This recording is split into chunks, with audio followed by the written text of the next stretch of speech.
누구나 화를 내죠. 화가 날 때 어떻게 표현하시나요? 혹시 화를 내놓고 후회하지 않으시나요? 자신의 감정을 제대로 컨트롤하지 못해 일단 화를 내놓고 후회하는 경험, 누구나 한 번쯤 해보실 겁니다. 그러나 그런 행동은 자신에게 손해만 입힐 뿐이죠. 화가 날 때 지혜롭게 화내는 것도 능력의 기준입니다. 어쩔 수 없이 화가 날 때는 어떻게 화를 내야 하는 걸까요? 오늘은 여러분들께 마음속의 화를 다스리는 7단계 방법에 대해 알려드리려 합니다. 1단계 상처를 분명하게 규정하세요. 누군가가 결코 잃고 싶지 않은 것을 빼앗아갈 때나 우리가 얻고 싶은 것을 얻지 못할 때 우리는 극도로 분노하게 된다. 성취되지 못한 꿈의 상실이나 마음의 평화를 잃을 때에도 우리는 항상 누군가를 또는 무엇인가를 탓하지요. 분노를 해결하기 위한 첫 번째 단계는 나에게 무슨 일이 일어났는지, 무엇을 실제로 잃었거나 거부당했는지 정확하게 분석하고 규정하는 것입니다. 무엇을 잃었는지 깨닫는 것은 좌절감과 분노를 없애는 첫걸음입니다. 2단계 슬퍼하세요. 사람인 이상 무엇을 잃었든 그게 무엇이든지 얼마 동안 슬퍼하는 것은 당연한 일입니다. 그리고 이 슬픔은 분노를 해결하기 위해 아주 중요합니다. 그런데도 많은 사람들은 자신의 상실에 대해 슬퍼하기를 거부하는 경향이 있습니다. 슬픔을 거부하고 애써 참으려고 노력하면서 나는 강해 빨리 이겨내겠어라고 말하지만 사람은 잠시 상처를 느끼는 것을 통해 비로소 마음의 건강을 찾을 수 있는 법입니다. 큰 상처나 상실일수록 더욱 더 슬퍼할 필요가 있습니다. 이것은 마치 풍선에서 공기를 조금씩 빼내듯 고통을 조금씩 인식하고 마음을 달래주는 기능을 하는데 슬픔의 크기에 따라 긴 시간이 걸릴 수도 있습니다. 하지만 이는 분노를 해소하는 데 있어 중요한 부분이지요. 자신의 분노를 해소하기 위해서는 내 슬픔에 그것에 직면하는 것. 그것이 최선의 방법입니다. 그러니 절대로 강한 척 이겨내겠다며 슬퍼해야 할 시간들을 생략하거나 줄이지 마세요.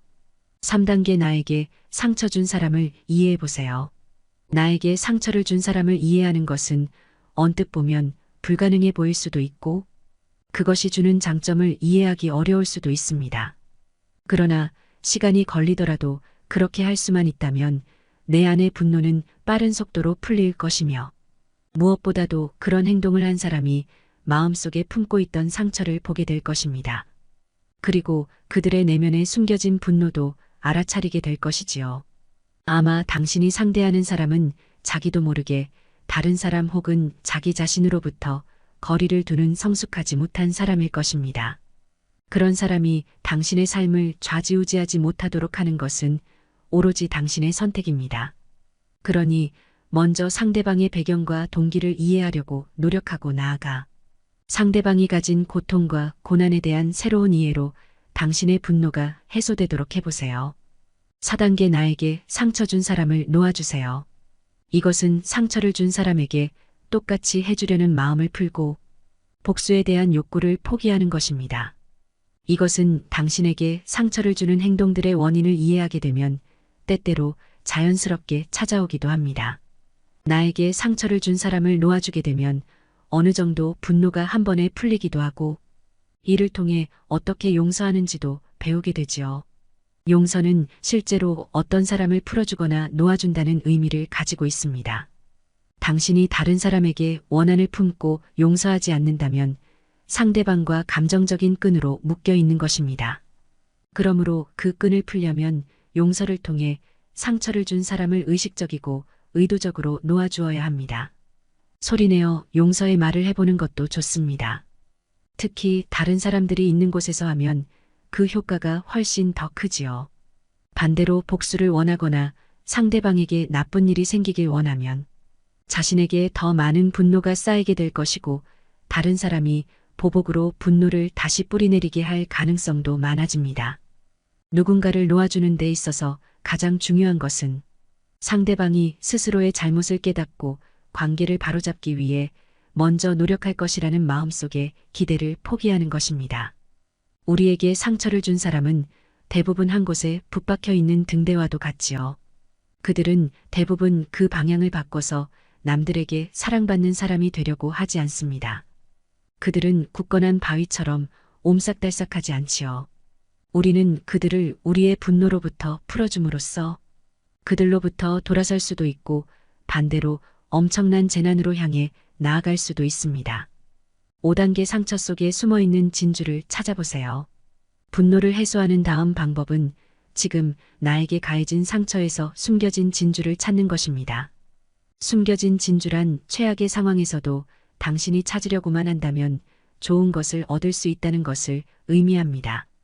좋은 것을 찾으면 당신은 그에 대해 감사할 수 있지요.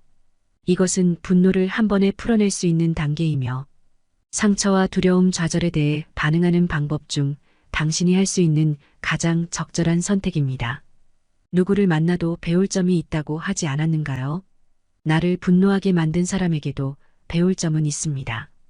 6단계 감정을 글로 표현하세요. 상처를 준 사람에게 편지 형식으로 당신의 감정을 적어보는 것도 분노를 해소하는 좋은 방법입니다. 자신의 상처와 좌절 두려움을 글로 적는 것은 마치 펜에 잉크를 통해 그 화를 푸는 것과도 같다고 성인들은 말합니다. 당신이 잃었거나 거절당한 것, 당신에게 고통을 주고 분노를 갖게 한 것을 빠짐없이 분명하게 적어보세요. 그리고 그로 인해 생긴 내 감정들을 적어보세요. 내가 분노하게 된 이유가 무엇인지, 내가 상대방을 용서한다면 무엇을 얻을 수 있는지 내 감정들을 정리해 보아야 합니다. 다른 한 가지 방법은 상처를 준 상대방이 어떻게 반응했으면 좋겠는지 적어보는 것입니다. 단 그 편지를 상처를 준 사람에게 보내거나 그를 직접 만나는 일은 삼가야 합니다. 그런 사람들은 보통 좋은 반응을 보이지 않으며 오히려 내가 가진 상처를 키워주기 때문이지요. 어리석은 사람을 비난하지 말라는 격언도 있듯이 그는 당신을 미워하고 당신에 대한 어떠한 것으로도 소문을 열심히 퍼뜨릴 게 분명합니다.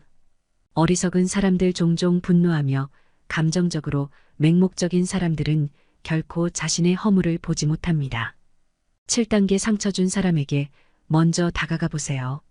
이 단계는 가장 어려운 단계로 인간인 이상 자연스럽게 오는 것이 아닙니다. 높은 수준의 성숙도와 인격만이 아니라 의지 있는 행동을 요구하는 법입니다. 하지만 만일 이렇게만 할 수 있다면 분노 따위는 나에게 아무런 영향도 미치지 못합니다. 상처를 준 사람에게 다가갈 준비가 되었을 때 관계 개선을 시작하는 길은 상처를 준 사람이 자기 삶의 분노를 풀 수 있도록 기도해 주는 것입니다. 분노는 산불과 같습니다. 분노로 인해 불타는 것은 우리 자신입니다.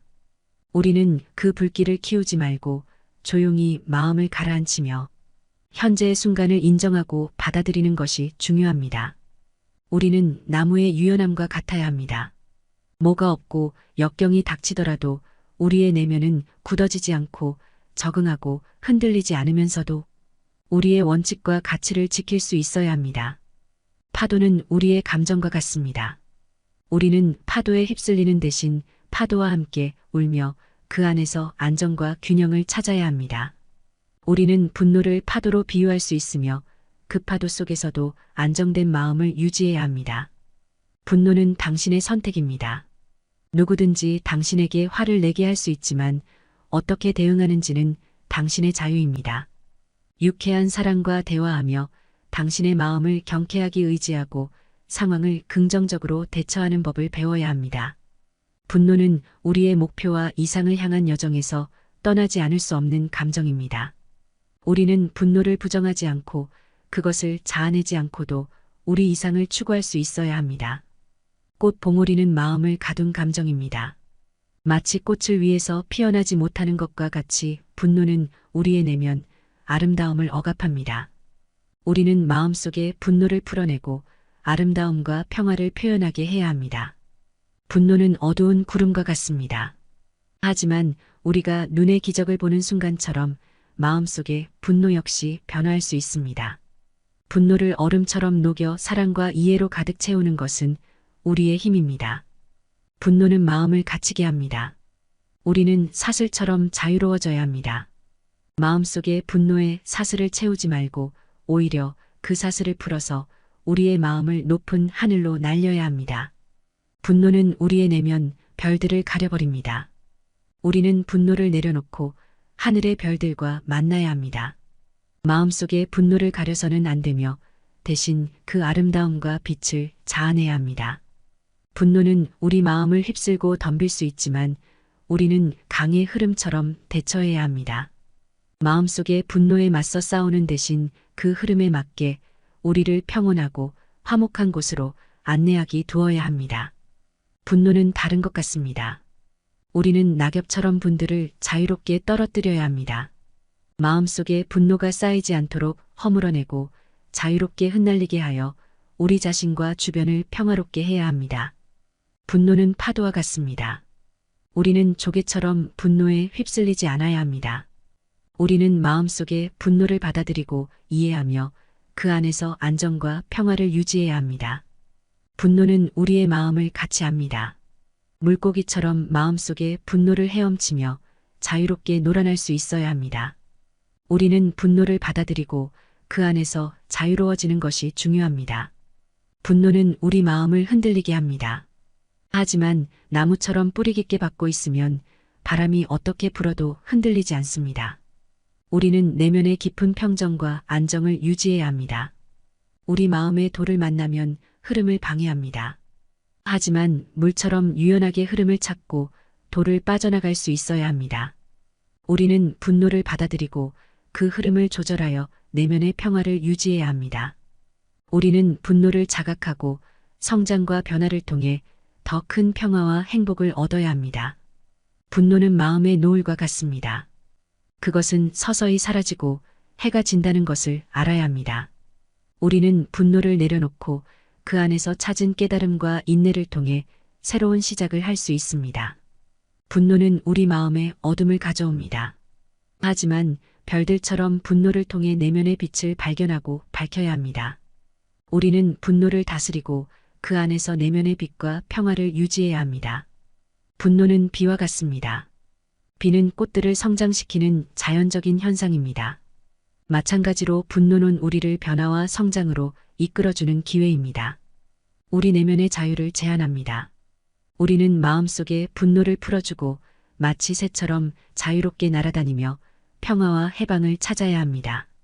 분노는 우리 내면의 해와 달과 같습니다. 그것들은 번갈아가며 나타나고 사라집니다. 우리는 마음속에 분노를 받아들이되 그것이 자연스럽게 사라질 때까지 기다려야 합니다. 분노는 우리 마음에 자라나는 나무와 같습니다. 우리는 그 성장 과정을 인정하고 받아들여야 합니다. 우리는 내면의 성장을 이룰 수 있습니다. 분노는 마음을 흔들어 우리를 불안하게 만듭니다. 그러나 바람이 불흔들어도 나뭇잎은 그 자리를 지키듯이 우리는 분노를 통제하여 내면의 평정을 유지해야 합니다. 분노는 우리 마음의 가시와 같습니다. 그러나 꽃은 그 가시 속에서 아름다움과 향기를 피워냅니다. 우리는 분노를 다스리고 그 안에서 내면의 아름다움과 평화를 발견해야 합니다. 분노는 마음에 우뚝 솟은 산과 같습니다. 그러나 하늘과 만남으로써 사는 그 아름다움을 발견합니다. 우리는 분노를 다스리고 내면의 평화와 조화를 찾아야 합니다. 분노는 마음의 얼음과 같습니다. 그러나 봄의 꽃처럼 분노는 언제나 녹아내릴 수 있습니다. 우리는 분노를 다스리고 내면의 따뜻한 사랑과 관용을 발견해야 합니다. 분노는 우리 마음을 어둠으로 가득 채우지만 밝은 새벽과 같은 평온한 순간에서 우리는 분노를 떨쳐낼 수 있습니다. 우리는 분노를 다스리고 내면의 평화와 조용한 행복을 찾아야 합니다. 분노는 마음의 어둠 속에서 우리 내면의 빛을 가리지만 달과 별들을 빛처럼 분노를 통해 우리는 내면의 참된 자아를 발견할 수 있습니다. 분노는 마음을 마른 사막으로 만듭니다. 그러나 오아시스처럼 분노를 통해 우리는 내면의 새로운 생명과 풍요를 찾을 수 있습니다. 분노는 마음을 불안정하게 만듭니다. 그러나 삶과 계곡처럼 분노와 조화를 이루며 우리는 내면의 균형과 조화를 찾아야 합니다. 분노는 마음을 소란스럽게 만듭니다. 그러나 빗소리처럼 분노를 듣고 내면의 평온과 정적을 찾아야 합니다. 응원은 풀밭에 바람을 일으키지만 우리는 나비처럼 가려움과 우아함을 유지해야 합니다. 분노는 마음을 가둬두지만 새처럼 자유롭게 날아다닐 수 있는 마음을 유지해야 합니다. 분노는 동굴을 어둡게 만듭니다. 하지만 서로 이해하고 용서함으로써 동굴을 빛나게 할 수 있습니다. 분노는 마음을 휩쓸지만 나무처럼 깨어있고 강인하게 분노를 헤쳐나갈 수 있어야 합니다. 분노는 마음을 뒤흔들지만 호수처럼 물결이 사라질 때까지 분노의 영향을 참아내고 안정을 찾아야 합니다. 분노는 마음을 불타오르게 하지만 우리는 촛불처럼 분노를 조절하여 내면의 평화와 조화를 이룰 수 있습니다. 사람의 모든 불행은 혼자 있을 수 없는 것에서부터 생긴다. 세상엔 어디에나 모든 것에 파리떼같이 달려들어 아무 곳에나 들러붙는 수준 낮은 사람들이 있다. 그들이 그렇게 하는 것은 자신들의 무료함에서 벗어나기 위해서이거나 자신의 삶에서 부족한 부분 즉 감정, 자존감, 즐거움, 만족감 등을 채우기 위함이다. 그러나 스스로 정신적인 따뜻함을 충분히 지닌 사람은 굳이 사람들 사이에 끼어들 필요가 없다. 스스로 사색하는 지적인 사람은 오히려 홀로 있는 생활을 통해 두 가지 이점을 얻는다. 첫째는 오로지 자기 자신과만 함께 한다는 것이고 둘째는 타인과 함께 하지 않는다는 것이다. 모든 관계에는 억지로 해야 할 수밖에 없는 것 불편함 등 여러 위험이 따른다는 것을 생각할 때 이 점들은 큰 가치가 있다. 관계를 맺는 것은 때로 도덕적으로 문제가 있거나 내게 손에 입힐 수 있는 사람과도 접촉하는 것이므로 위험한 일이기도 하다. 덜 사교적인 사람은 굳이 관계를 잘 맺기 위한 능력을 얻으려 하지 않아도 된다. 관계를 맺지 않아도 될 만큼 많은 것을 스스로 지니고 있다는 사실이니 이것만으로도 스스로 큰 복이다. 왜냐하면 우리가 겪는 거의 모든 고뇌와 불행은 관계로 인해 생기기 때문이다. 내면이 풍요로운 사람은 스스로 만족할 줄 안다. 내면의 풍요로움을 지닌 사람은 스스로 만족을 누릴 줄 알기 때문에 타인들과 관계를 맺기 위해 필요 이상의 희생을 굳이 치르지 않는다. 그런 사람은 자신을 부정하면서까지 사람들과 어울리는 것을 추구하지 않는다. 그와 반대로 평범한 보통 사람들은 지극히 관계지향적이며 수능적이다. 그런 사람들은 자기 자신을 참는 것보다 남을 참는 것이 더 쉽다. 세상에서는 정말로 가치 있는 것이 별로 중시되지 않으며 오히려 하찮은 것들이 중시되고 있다. 뛰어나고 탁월한 사람들이 은둔 생활을 하는 것을 보면 그런 사실이 입증된다. 스스로 옳은 철학을 가진 사람이라면 자신의 자유를 지키고 더 잘 누리기 위해서 자신의 욕구를 제한하고 자기 자신에게 깊이 만족하는 것이 진정한 삶이 지혜라는 걸 알 것이다. 현명한 사람은 적절한 거리를 둔다. 고독 즉 홀로 있는 것에 적막함을 견디지 못하는 사람들이 있다. 나는 그런 사람들에게 사회에 나가서도 어느 정도 고독이 습관을 가지라고 권하고 싶다. 그리고 자신의 생각을 타인에게 곧바로 이야기하지 말라고 충고하고 싶다.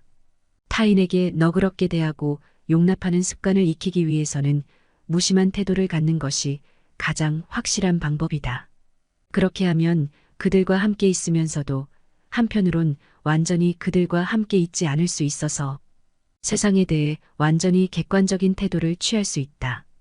그러면 타인들과 너무 가까이 하지 않아도 되고 그럼으로써 마음이 혼란스러워지거나 상처를 받는 일도 줄어들 것이다. 세상은 불에 비유할 수도 있다. 현명한 사람은 불을 줄 때 적절한 거리를 두고 하지만 어리석은 사람은 손을 불에 직접 집어넣어 화상을 입은 다음에야 고독이라는 차가운 곳으로 도망쳐 손이 타고 있다고 한탄한다. 외적인 빈곤함은 내적인 빈곤으로부터 시작된다. 사람은 자신의 궁핍을 극복해낸 후에도 여전히 궁핍함으로 어려움을 겪는 다른 사람들처럼 곧 다시 불행함을 느낀다. 그건 바로 내면의 공허함과 의식의 빈약함, 정신의 빈곤함 때문이며 그렇기 때문에 사람은 자신과 비슷한 부류의 사람들과 계속 어울리게 된다. 결국 유유상종이 되는 것이다. 사람들은 외적인 자극을 통해 내적인 만족을 획득하려고 노력하지만 그래봐야 소용없다. 내적으로 궁핍한 것이 결국 외적인 궁핍도 초래하는 것이다. 세상에서 가장 중요한 것, 그 사람 자신을 이루고 있는 것, 언제나 그와 함께하며 따라다니는 것. 아무도 그에게 새로 줄 수도 빼앗아갈 수도 없는 것. 그것이야말로 그가 획득하고 가질 수 있는 모든 것보다 중요한 것이다. 또한 그것이야말로 남의 눈에 비친 자신의 모습보다 훨씬 더 중요하다. 불필요한 것이 너무 많다. 사람은 혼자 있을 때도 자신의 사고와 상상력으로 커다란 즐거움을 얻을 수 있지만 둔감한 사람은 사교나 연극 여행이나 오락을 계속 즐기면서도 지루함을 견디지 못해 고통스러워한다. 선하고 온화하며 부드러운 인격을 지닌 사람은 궁핍한 상황에서도 만족할 줄 알지만 탐욕스럽고 시기심이 많으며 악한 성격을 지닌 사람은 아무리 소유해도 만족할 줄 모른다. 비범하고 정신적으로 탁월한 인격을 한결같이 지니고 있는 사람에게는 보통 사람들이 추구하는 향락의 대부분이 불필요하고 거추장스러우며 성가신 것일 뿐이다. 긍정적이고 유쾌한 사람은 행복하다. 내면에 지니고 있는 모든 자산 중에서 가장 직접적으로 우리를 행복하게 해주는 것은 긍정적이고 유쾌한 마음이다. 긍정적이고 유쾌한 마음은 즉각 보답을 해주기 때문이다. 그건 다른 어떤 것으로도 대체할 수 없다. 그래서 어떤 사람이 행복한지 판단하려면 그가 긍정적이고 유쾌한지 알아보아야 한다. 긍정적이고 유쾌하다면 젊었든 늙었든 몸이 반듯하던 굽었든 가난하든 부자든 아무래도 상관없다. 그는 행복할 것이다. 긍정적이고 유쾌한 마음이 오면 언제든 문을 열어주어라. 긍정성과 유쾌함이 마음에 찾아오면 언제라도 문을 활짝 열어줘야 한다. 긍정적이고 유쾌한 마음은 잘못된 때 찾아오는 법이 결코 없기 때문이다. 사람들은 만족할 이유가 있나 없나를 따져보면서 긍정성과 유쾌함을 받아들이는데 주저하고 만다.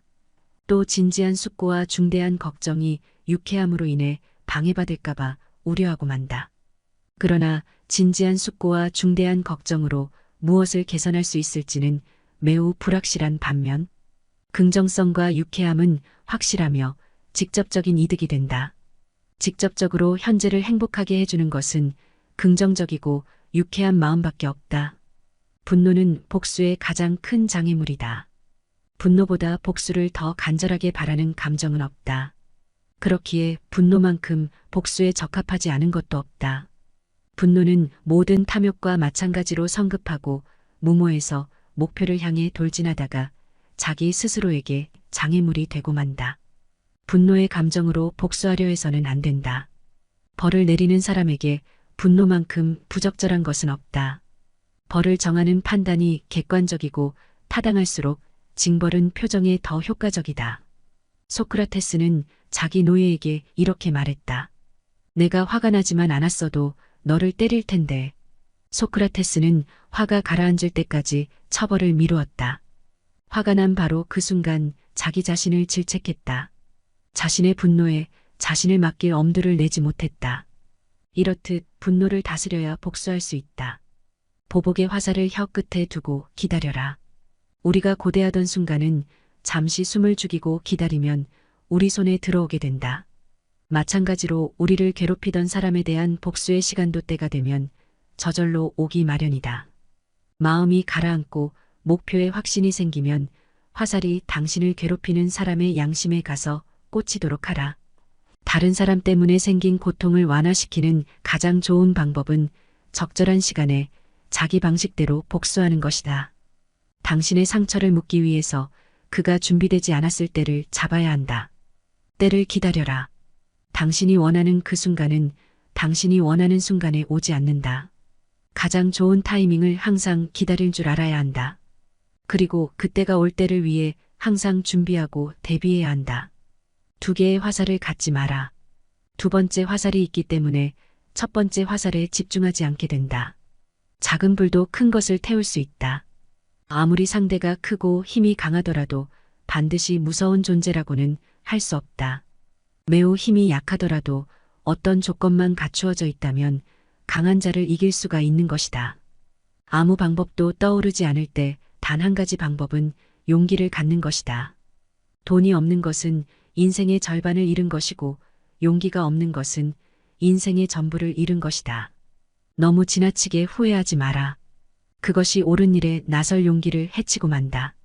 파리와 같은 인간은 남의 상처에 모여들고 싶어 한다. 누군가에게 속았다면 그의 속임수를 원망할 수도 있고 자신이 순수했다고 생각할 수도 있다. 하지만 그에게 2번 속았다면 그의 천부적인 사기꾼 기질을 욕할 것도 없다. 당신 역시 그의 유혹을 즐긴 것이나 마찬가지다. 원인을 제공했다면 반드시 책임을 져라. 깨달았으면 즉각 실천에 옮겨라. 몸을 담는 것은 비누이고 마음을 닦아내는 것은 눈물이다. 갈대 하나는 부러지기 쉬워도 갈대 100개가 한 묶음을 이룰 땐 쉽게 꺾이지 않는다. 열매가 탐스럽게 열린 나무는 바람에 흔들리지 않는다. 승자는 문제 속으로 뛰어들고 패자는 그 변두리만 맴돈다. 승자는 행동으로 말을 증명하지만 패자는 말로써 행동을 변명한다. 승자는 7번 쓰러져도 8번 일어서지만 패자는 쓰러진 7번을 낱낱이 후회한다. 승자의 주머니 속에는 꿈이 있고 패자의 주머니 속에는 욕심이 있다. 비관의 길은 적지만 낙관의 길은 넓다. 희망은 미래를 자기 것으로 만드는 강력한 무기다. 희망을 버리지 않는 한 인생은 미래의 꼬리를 잡고 있는 것이다. 잘 살아라. 그것이 최고의 복수다. 진짜 행복이 존재하는 것은 내가 있는 것이다. 사람은 흙에서 태어났다. 모든 것에 집착하지 마라. 언젠가 인간은 흙으로 돌아가리니 모든 것을 신의 관점에서 생각하라.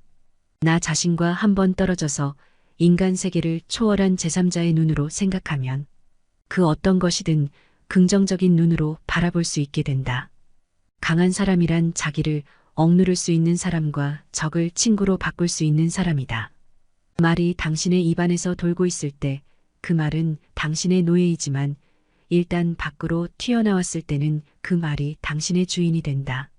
새장에서 도망친 새는 붙잡을 수 있으나 입에서 나간 말은 붙잡을 수 없다. 현명한 사람은 자기가 무슨 말을 하고 있는지를 알고 있으며 어리석은 사람은 자기가 짓거리고 있다는 사실만 안다. 책임질 수 있는 말만 하라. 슬기로운 자와 친구한다면 자연히 현명해지고 어리석은 자와 친구한다면 반드시 해를 입는다. 인내심 없이는 절대 남을 가르칠 수 없다. 물고기가 입으로 낚시 바늘을 물어 잡히듯 인간 또한 언제나 그 입이 문제다. 당신의 아들에게 나는 아무것도 모른다라는 말을 열심히 가르쳐라. 고약한 혀는 고약한 손보다 아프다. 입을 닫을 줄 모르는 사람은 대문이 닫히지 않는 것과 같다. 자신이 하는 말을 자신이 건너는 다리라고 생각하라.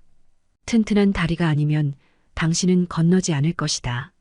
침묵은 어진 사람을 더욱 어질게 한다. 그러므로 어리석은 자는 침묵의 소중함을 알지 못한다. 싸움을 잠재우는 가장 좋은 약은 침묵이다. 적에게 숨겨야 할 것은 친구에게도 숨겨라. 나쁜 친구는 당신의 수입에 대해 신경 써도 당신의 지출은 생각하지 않는다. 친구인 척하는 사람은 마치 철새와 같아서 날씨가 추워지면 곧 당신 곁을 떠난다. 완벽한 친구를 찾는 자에게는 단 한 명의 친구도 없다.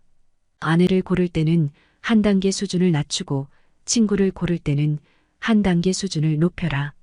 편견을 버리면 친구를 얻는다. 당신이 가장 믿을 만한 친구는 거울 속에 있다. 적당한 거리를 유지하면 몸을 따뜻하게 할 수 있지만 너무 가까이 하면 몸을 데이고 만다. 애매한 친구보다는 차라리 분명한 적이 낫다. 낯선 사람의 100마디 모략보다 친한 친구의 말 한마디가 더 큰 상처를 남긴다. 그 사람의 입장에 서기 전까지는 절대 그 사람을 욕하거나 책망하지 마라. 악마가 바빠서 사람을 찾아다닐 수 없을 때 술을 대신 보낸다. 인간은 남의 하찮은 피부병은 금방 알아차리지만 자신의 죽을 병은 끝내 깨닫지 못한다. 훌륭한 말에도 채찍이 필요하다. 현인에게도 충고는 필요하다. 자기 아이에게 육체적 노동을 가르치지 않는 것은 약탈과 강도를 가르치는 것과 마찬가지다. 과거에서 벗어나 현재를 살면서 미래를 위해 일하라. 가능한 한 옷을 잘 입어라. 외모는 생각보다 훨씬 중요하다. 하룻밤 사이에 성공하는 데는 20년이 걸린다. 만나는 모든 사람에게 무엇인가를 배울 수 있는 사람이 세상에서 가장 현명한 사람이다. 좋은 항아리를 가지고 있다면 오늘 사용하라. 내일이면 깨질지도 모른다. 여기까지가 화를 다스리는 7단계 지혜였습니다. 화가 날 때 어떻게 표현하시나요? 혹시 화를 내놓고 후회하지 않으시나요? 자신의 감정을 제대로 컨트롤하지 못해 일단 화를 내놓고 후회하는 경험, 누구나 한 번쯤 해보실 겁니다. 그러나 그런 행동은 프로의 세계에서는 자신에게 손해만 입힐 뿐이죠. 화가 날 때 지혜롭게 화내는 것도 능력의 기준입니다. 어쩔 수 없이 화가 날 때는 어떻게 화를 내야 하는 걸까요? 오늘은 여러분들께 마음속의 화를 다스리는 7단계 방법에 대해 알려드리려 합니다. 1단계 상처를 분명하게 규정하세요. 누군가가 결코 잃고 싶지 않은 것을 빼앗아갈 때나 우리가 얻고 싶은 것을 얻지 못할 때 우리는 극도로 분노하게 된다. 성취되지 못한 꿈의 상실이나 마음을 평화를 잃을 때에도 우리는 항상 누군가를 또는 무엇인가를 탓하지요. 분노를 해결하기 위한 첫 번째 단계는 나에게 무슨 일이 일어났는지, 무엇을 실제로 잃었거나 거부당했는지 정확하게 분석하고 규정하는 것입니다. 무엇을 잃었는지 깨닫는 것은 좌절감과 분노를 없애는 첫걸음입니다. 2단계 슬퍼하세요. 사람인 이상 무엇을 잃었든 그게 무엇이든지 얼마 동안 슬퍼하는 것은 당연한 일입니다. 그리고 이 슬픔은 분노를 해결하기 위해 아주 중요합니다. 그런데도 많은 사람들은 자신의 상실에 대해 슬퍼하기를 거부하는 경향이 있습니다. 슬픔을 거부하고 애써 참으려고 노력하면서 나는 강해 빨리 이겨내겠어라고 말하지만 사람은 잠시 상처를 느끼는 것을 통해 비로소 마음의 건강을 찾을 수 있는 법입니다. 큰 상처나 상실일수록 더욱 더 슬퍼할 필요가 있습니다.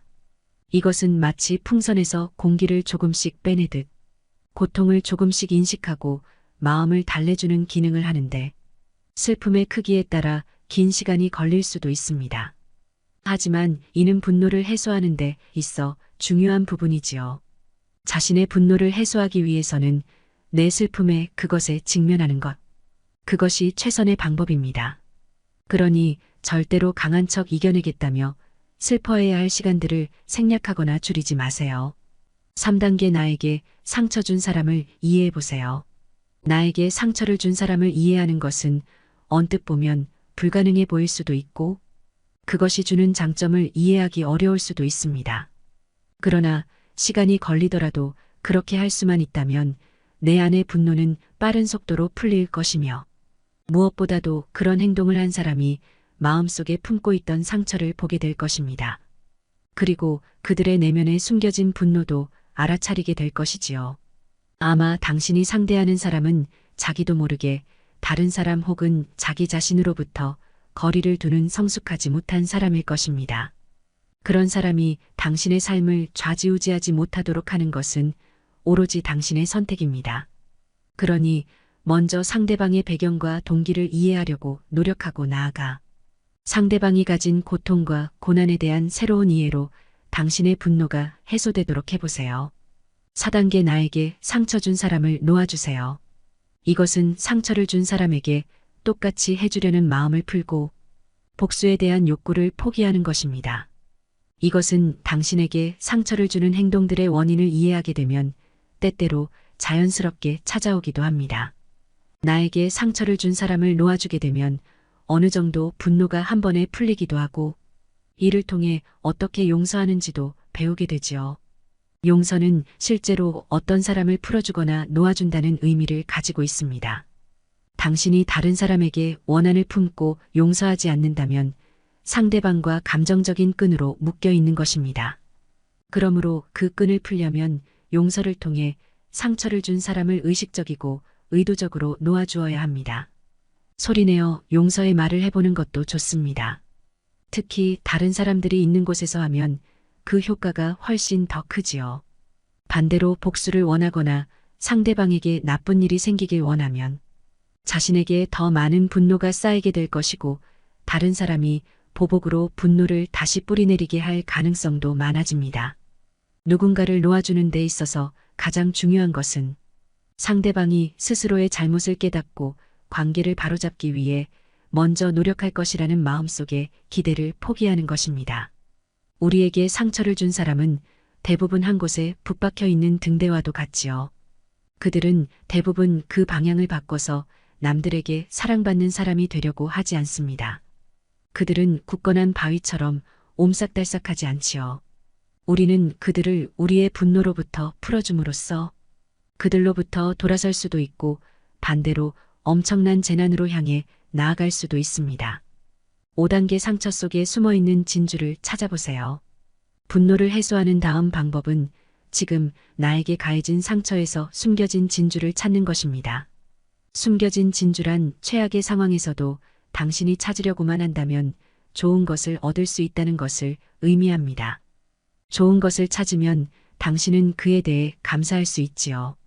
이것은 분노를 한 번에 풀어낼 수 있는 단계이며 상처와 두려움, 좌절에 대해 반응하는 방법 중 당신이 할 수 있는 가장 적절한 선택입니다.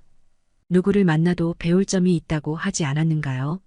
나를 분노하게 만든 사람에게도 배울 점은 있습니다. 6단계 감정을 글로 표현하세요. 상처를 준 사람에게 편지 형식으로 당신의 감정을 적어보는 것도 분노를 해소하는 좋은 방법입니다. 자신의 상처와 좌절, 두려움을 글로 적는 것은 마치 펜에 잉크를 통해 그 화를 푸는 것과도 같다고 성인들은 말합니다.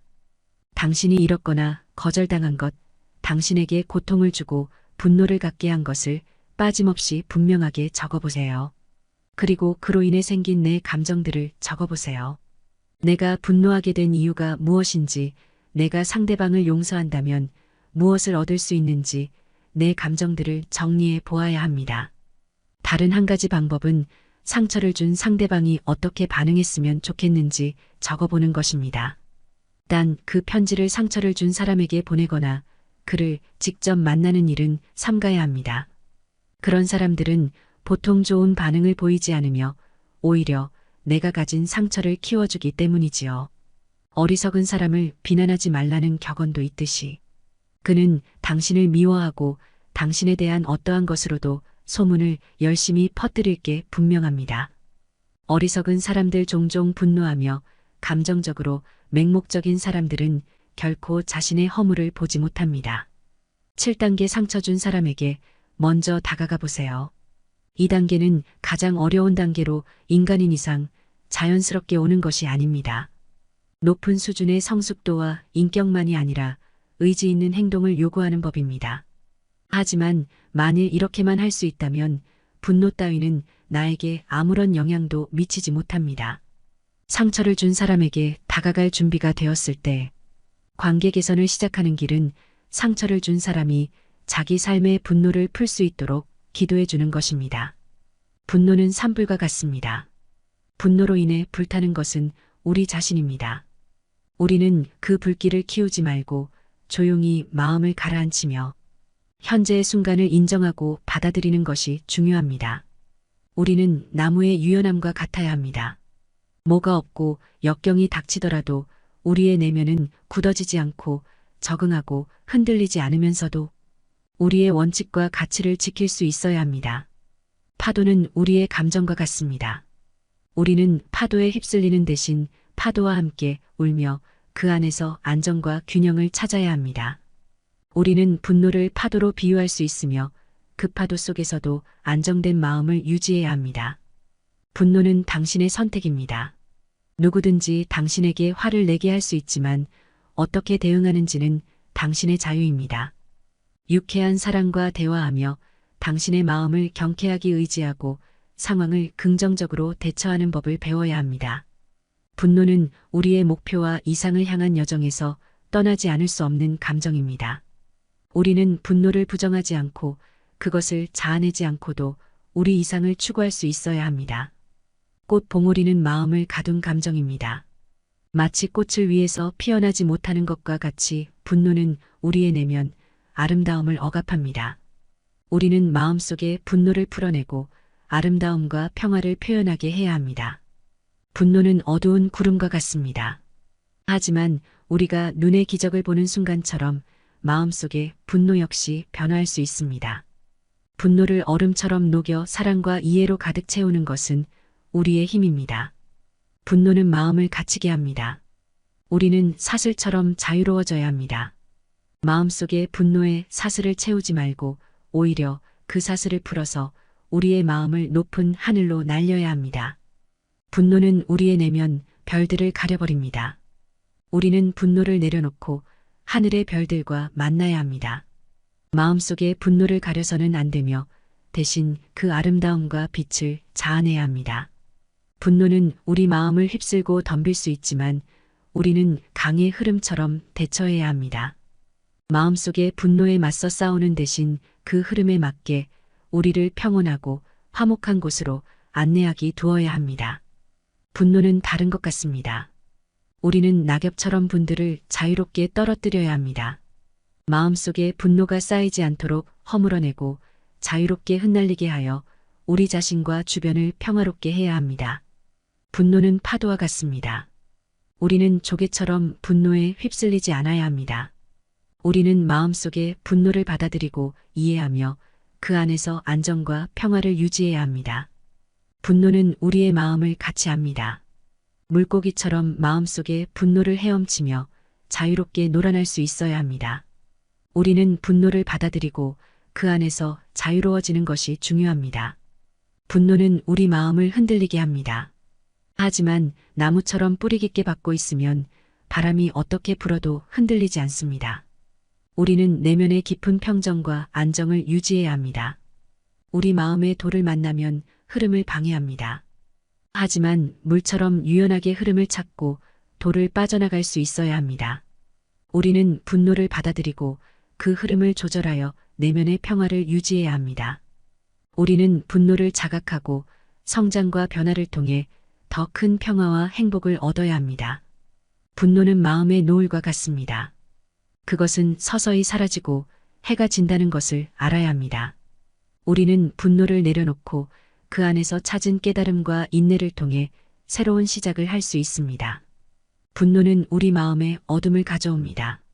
하지만 별들처럼 분노를 통해 내면의 빛을 발견하고 밝혀야 합니다. 우리는 분노를 다스리고 그 안에서 내면의 빛과 평화를 유지해야 합니다. 분노는 비와 같습니다. 비는 꽃들을 성장시키는 자연적인 현상입니다. 마찬가지로 분노는 우리를 변화와 성장으로 이끌어주는 기회입니다. 우리 내면의 자유를 제한합니다. 우리는 마음속에 분노를 풀어주고 마치 새처럼 자유롭게 날아다니며 평화와 해방을 찾아야 합니다. 분노는 우리 내면의 해와 달과 같습니다. 그것들은 번갈아가며 나타나고 사라집니다. 우리는 마음속에 분노를 받아들이되 그것이 자연스럽게 사라질 때까지 기다려야 합니다. 분노는 우리 마음에 자라나는 나무와 같습니다. 우리는 그 성장 과정을 인정하고 받아들여야 합니다. 우리는 내면의 성장을 이룰 수 있습니다. 분노는 마음을 흔들어 우리를 불안하게 만듭니다. 그러나 바람이 불흔들어도 나뭇잎은 그 자리를 지키듯이 우리는 분노를 통제하여 내면의 평정을 유지해야 합니다. 분노는 우리 마음의 가시와 같습니다. 그러나 꽃은 그 가시 속에서 아름다움과 향기를 피워냅니다. 우리는 분노를 다스리고 그 안에서 내면의 아름다움과 평화를 발견해야 합니다. 분노는 마음에 우뚝 솟은 산과 같습니다. 그러나 하늘과 만남으로써 사는 그 아름다움을 발견합니다. 우리는 분노를 다스리고 내면의 평화와 조화를 찾아야 합니다. 분노는 마음의 얼음과 같습니다. 그러나 봄의 꽃처럼 분노는 언제나 녹아내릴 수 있습니다. 우리는 분노를 다스리고 내면의 따뜻한 사랑과 관용을 발견해야 합니다. 분노는 우리 마음을 어둠으로 가득 채우지만 밝은 새벽과 같은 평온한 순간에서 우리는 분노를 떨쳐낼 수 있습니다. 우리는 분노를 다스리고 내면의 평화와 조용한 행복을 찾아야 합니다. 분노는 마음의 어둠 속에서 우리 내면의 빛을 가리지만 달과 별들을 빛처럼 분노를 통해 우리는 내면의 참된 자아를 발견할 수 있습니다. 분노는 마음을 마른 사막으로 만듭니다. 그러나 오아시스처럼 분노를 통해 우리는 내면의 새로운 생명과 풍요를 찾을 수 있습니다. 분노는 마음을 불안정하게 만듭니다. 그러나 삶과 계곡처럼 분노와 조화를 이루며 우리는 내면의 균형과 조화를 찾아야 합니다. 분노는 마음을 소란스럽게 만듭니다. 그러나 빗소리처럼 분노를 듣고 내면의 평온과 정적을 찾아야 합니다. 응원은 풀밭에 바람을 일으키지만 우리는 나비처럼 가려움과 우아함을 유지해야 합니다. 분노는 마음을 가둬두지만 새처럼 자유롭게 날아다닐 수 있는 마음을 유지해야 합니다. 분노는 동굴을 어둡게 만듭니다. 하지만 서로 이해하고 용서함으로써 동굴을 빛나게 할 수 있습니다. 분노는 마음을 휩쓸지만 나무처럼 깨어있고 강인하게 분노를 헤쳐나갈 수 있어야 합니다. 분노는 마음을 뒤흔들지만 호수처럼 물결이 사라질 때까지 분노의 영향을 참아내고 안정을 찾아야 합니다. 분노는 마음을 불타오르게 하지만 우리는 촛불처럼 분노를 조절하여 내면의 평화와 조화를 이룰 수 있습니다. 사람의 모든 불행은 혼자 있을 수 없는 것에서부터 생긴다. 세상엔 어디에나 모든 것에 파리떼같이 달려들어 아무 곳에나 들러붙는 수준 낮은 사람들이 있다. 그들이 그렇게 하는 것은 자신들의 무료함에서 벗어나기 위해서이거나 자신의 삶에서 부족한 부분 즉 감정, 자존감, 즐거움, 만족감 등을 채우기 위함이다. 그러나 스스로 정신적인 따뜻함을 충분히 지닌 사람은 굳이 사람들 사이에 끼어들 필요가 없다. 스스로 사색하는 지적인 사람은 오히려 홀로 있는 생활을 통해 두 가지 이점을 얻는다. 첫째는 오로지 자기 자신과만 함께 한다는 것이고 둘째는 타인과 함께 하지 않는다는 것이다. 모든 관계에는 억지로 해야 할 수밖에 없는 것 불편함 등 여러 위험이 따른다는 것을 생각할 때 이 점들은 큰 가치가 있다. 관계를 맺는 것은 때로 도덕적으로 문제가 있거나 내게 손에 입힐 수 있는 사람과도 접촉하는 것이므로 위험한 일이기도 하다. 덜 사교적인 사람은 굳이 관계를 잘 맺기 위한 능력을 얻으려 하지 않아도 된다. 관계를 맺지 않아도 될 만큼 많은 것을 스스로 지니고 있다는 사실이니 이것만으로도 스스로 큰 복이다. 왜냐하면 우리가 겪는 거의 모든 고뇌와 불행은 관계로 인해 생기기 때문이다. 내면이 풍요로운 사람은 스스로 만족할 줄 안다. 내면의 풍요로움을 지닌 사람은 스스로 만족을 누릴 줄 알기 때문에 타인들과 관계를 맺기 위해 필요 이상의 희생을 굳이 치르지 않는다. 그런 사람은 자신을 부정하면서까지 사람들과 어울리는 것을 추구하지 않는다. 그와 반대로 평범한 보통 사람들은 지극히 관계지향적이며 수능적이다. 그런 사람들은 자기 자신을 참는 것보다 남을 참는 것이 더 쉽다. 세상에서는 정말로 가치 있는 것이 별로 중시되지 않으며 오히려 하찮은 것들이 중시되고 있다. 뛰어나고 탁월한 사람들이 은둔 생활을 하는 것을 보면 그런 사실이 입증된다. 스스로 옳은 철학을 가진 사람이라면 자신의 자유를 지키고 더 잘 누리기 위해서 자신의 욕구를 제한하고 자기 자신에게 깊이 만족하는 것이 진정한 삶이 지혜라는 걸 알 것이다.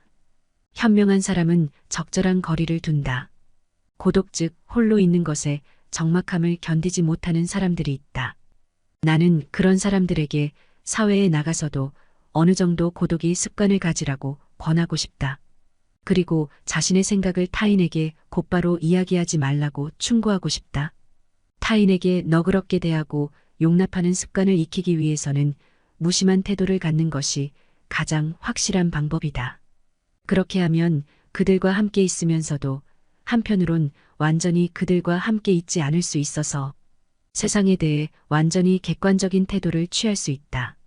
그러면 타인들과 너무 가까이 하지 않아도 되고 그럼으로써 마음이 혼란스러워지거나 상처를 받는 일도 줄어들 것이다. 세상은 불에 비유할 수도 있다. 현명한 사람은 불을 줄 때 적절한 거리를 두고 하지만 어리석은 사람은 손을 불에 직접 집어넣어 화상을 입은 다음에야 고독이라는 차가운 곳으로 도망쳐 손이 타고 있다고 한탄한다. 외적인 빈곤함은 내적인 빈곤으로부터 시작된다. 사람은 자신의 궁핍을 극복해낸 후에도 여전히 궁핍함으로 어려움을 겪는 다른 사람들처럼 곧 다시 불행함을 느낀다. 그건 바로 내면의 공허함과 의식의 빈약함, 정신의 빈곤함 때문이며 그렇기 때문에 사람은 자신과 비슷한 부류의 사람들과 계속 어울리게 된다. 결국 유유상종이 되는 것이다. 사람들은 외적인 자극을 통해 내적인 만족을 획득하려고 노력하지만 그래봐야 소용없다. 내적으로 궁핍한 것이 결국 외적인 궁핍도 초래하는 것이다. 세상에서 가장 중요한 것, 그 사람 자신을 이루고 있는 것, 언제나 그와 함께하며 따라다니는 것. 아무도 그에게 새로 줄 수도 빼앗아갈 수도 없는 것.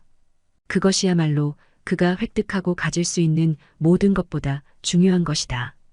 또한 그것이야말로 남의 눈에 비친 자신의 모습보다 훨씬 더 중요하다. 불필요한 것이 너무 많다. 사람은 혼자 있을 때도 자신의 사고와 상상력으로 커다란 즐거움을 얻을 수 있지만 둔감한 사람은 사교나 연극 여행이나 오락을 계속 즐기면서도 지루함을 견디지 못해 고통스러워한다. 선하고 온화하며 부드러운 인격을 지닌 사람은 궁핍한 상황에서도 만족할 줄 알지만 탐욕스럽고 시기심이 많으며 악한 성격을 지닌 사람은 아무리 소유해도 만족할 줄 모른다.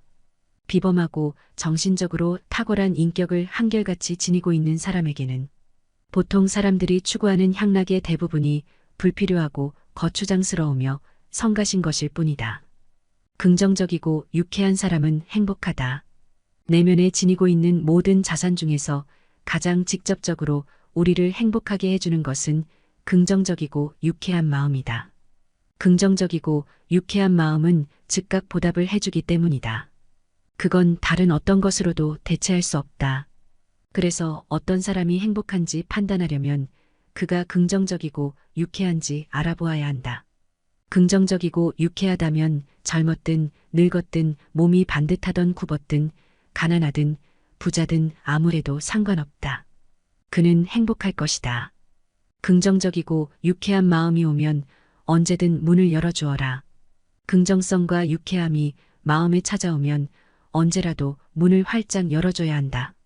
긍정적이고 유쾌한 마음은 잘못된 때 찾아오는 법이 결코 없기 때문이다. 사람들은 만족할 이유가 있나 없나를 따져보면서 긍정성과 유쾌함을 받아들이는데 주저하고 만다. 또 진지한 숙고와 중대한 걱정이 유쾌함으로 인해 방해받을까봐 우려하고 만다. 그러나 진지한 숙고와 중대한 걱정으로 무엇을 개선할 수 있을지는 매우 불확실한 반면 긍정성과 유쾌함은 확실하며 직접적인 이득이 된다. 직접적으로 현재를 행복하게 해주는 것은 긍정적이고 유쾌한 마음밖에 없다. 분노는 복수의 가장 큰 장애물이다. 분노보다 복수를 더 간절하게 바라는 감정은 없다. 그렇기에 분노만큼 복수에 적합하지 않은 것도 없다. 분노는 모든 탐욕과 마찬가지로 성급하고 무모해서 목표를 향해 돌진하다가 자기 스스로에게 장애물이 되고 만다. 분노의 감정으로 복수하려 해서는 안 된다. 벌을 내리는 사람에게 분노만큼 부적절한 것은 없다. 벌을 정하는 판단이 객관적이고 타당할수록 징벌은 표정에 더 효과적이다. 소크라테스는 자기 노예에게 이렇게 말했다. 내가 화가 나지만 않았어도 너를 때릴 텐데. 소크라테스는 화가 가라앉을 때까지 처벌을 미루었다. 화가 난 바로 그 순간 자기 자신을 질책했다. 자신의 분노에 자신을 맡길 엄두를 내지 못했다. 이렇듯 분노를 다스려야 복수할 수 있다. 보복의 화살을 혀 끝에 두고 기다려라. 우리가 고대하던 순간은 잠시 숨을 죽이고 기다리면 우리 손에 들어오게 된다.